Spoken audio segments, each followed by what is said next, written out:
शेतकरी बंधूंनो बघा, ह्या रोपासाठी आपण फ्लोरा मिक्स सुरुवातीला वापरलेला आहे तळखत म्हणून.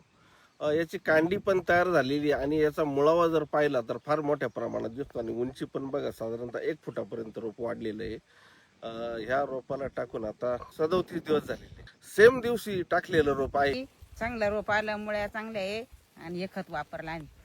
मी फ्लोरामिक्स खत वापरलं, खूप मोठा फरक पडला. आणि न्यूट्रॉन फिक्सर फ्लोरामिक्स हे खत वापरलं. जमिनीत आमचं रोप एकदम मस्त आले आणि ज्या ठिकाणी आम्ही खत टाकलेलं नाही त्या ठिकाणी असं रोप पातळ झालेलं आहे. फ्लोरा मिक्स हे शेतकऱ्यांसाठी किती महत्वाचं खत आहे? 100% खत चांगलं आहे. म्हणजे आता जर रोपाला ही परिस्थिती आहे तर उद्या कांद्याला सुद्धा बाहेर जाणार, कांद्याला काय राहणार? नंबर 1 मग राहणार. आता उन्हाळ रोपाची आता लागवड चालू होणार आहे शेतकऱ्यांची, तर तुम्ही त्यांना काय सांगू शकता? आता मला स्वतःलाच टाकायचं 5 एकरला. 5 एकर टाकायचे म्हणजे फ्लोरा मिक्स हे कांद्याच्या रोपासाठी आणि कांद्यासाठी तळखत म्हणून नंबर 1चं खत.